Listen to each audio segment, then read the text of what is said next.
Hello everyone and welcome back to the LordCow YouTube channel. Today we're doing my hardest challenge yet, collecting a staggering 10,000 golden apples.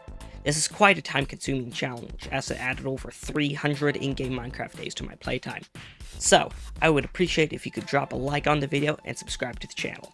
I'm just starting out with this YouTube thing, but I got motivation and an idea. So yeah, enjoy the video. First off, of course, we need a place to store all the apples. So, I placed a couple chests next to my other collections and labeled it. A quick mending run, then straight to collecting items for the gold farm I would use for the video. First, I need sand for glass, some trapdoors, some ladders, a crafting table, 2 chests, and some slabs. That's all I need for the farm. But before I make the farm, since it will be quite dangerous as pigmen and zombie pigmen deal a lot of damage, I figured I would get a spare elytra just in case I need to make my way over to a place I died at. I made my way over to an end city nearby and grabbed the elytra, also collecting the dragon head because why not, and murdering half the shulker population. I needed some more obsidian for the farm, so I collected that really quick and started the creation of the farm. I used a farm designed by IanX04, which I will link in the description.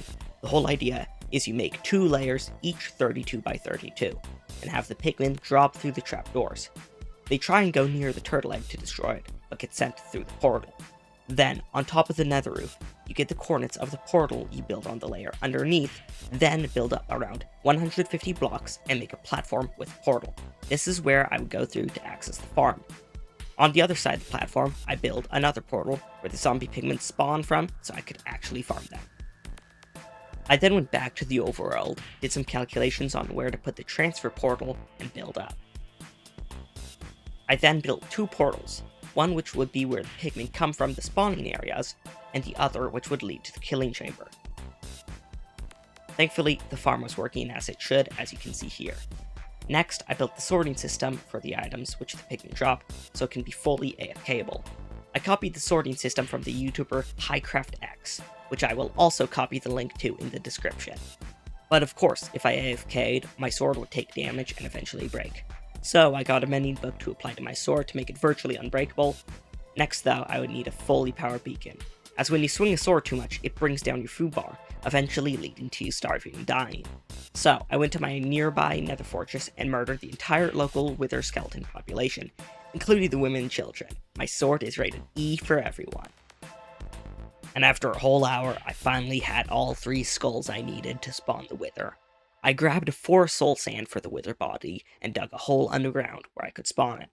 It wasn't that hard of a battle, just hitting and running farther in the tunnel whenever I needed to heal up. And now I have the star needed to craft the beacon. I did take a lot of damage in the battle though, so I added protection 4 to my chest plate, so I would have a full set of protection 4 armor. I crafted the beacon and headed back over to the gold farm. I built the gold pyramid to power it, and selected resistance and regeneration as the effects. Now I can start to fully AFK the farm. Surely there won't be any issues. A few minutes later. There was an issue. The chests filled up far too quickly for it to be viable. So I changed the removal system for the rotten flesh to be done by an observer clock, which would drop the items much faster. I also changed the gold sword destroyer into an observer one too. Now I can AFK. But the hoppers were being far too slow, so I changed them into a hopper minecart, which moves items much faster. But overflow of items is still an issue because of the hoppers being too slow. So I duplicated the sorting system so I could have 2 running at the same time, making it twice as fast. Now I can finally AFK with no issues. 2,000 years later. There were more issues. The chests filled far too fast to last a full overnight AFK session. So I had to expand the gold storage by like a lot. Now, surely there won't be any issues. 2,000 years later. It wasn't enough, and I expanded it once again. Now, being able to store an absurd amount of gold, enough it would even make Mansa Musa blush. Now, it's finally AFK time, with no issues. 1 eternity later. Here's the time-lapse of me crafting all the gold into ingots and the ingots into blocks. This was 8 hours of AFKing, so it better be the correct amount.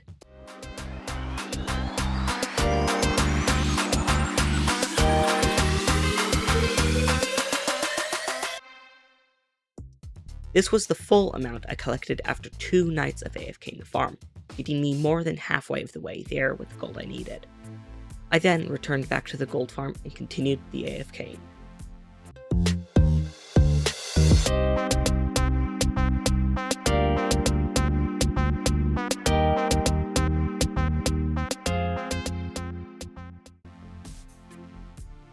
But after all of that AFK and doing nothing, I wanted to do something in the overworld.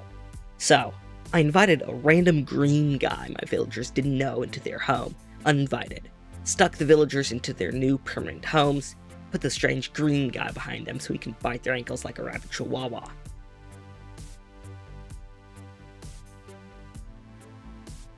Unfortunately, after I did all that, turns out the green guy, who I had affectionately named George, no longer did what he was supposed to. Due to a bug patch in the recent version, I was trying to zombify and re-cure the villagers until their stick trade was dirt cheap, but that bug was removed, leading to a full hour to be wasted away. Thanks, George. After that was all done, I expanded my villager trading area in the sky to make room for cleric villagers, which I could use their gold trade to get emeralds, which I could trade with the farmers across the isle for apples, which I could use to make, of course, golden apples. But now I need to move the new voluntary workers into their state-of-the-art housing area.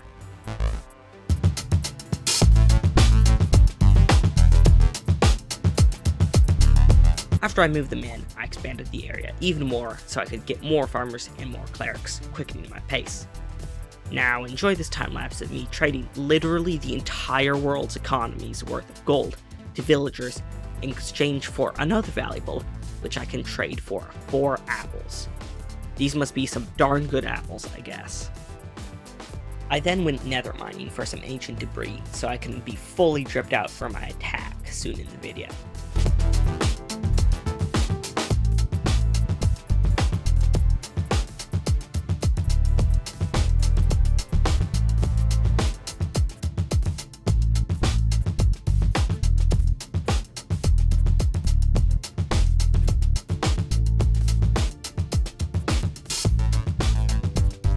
I then crafted the netherite scraps into the netherite ingots, and applied them to all my armor and tools which weren't netherite already. Now, fully dripped out, I can continue with my next part. After some more villagers trading, I realized that the trades were getting more expensive, so I went over to a nearby pillager outpost and slimed the entire population.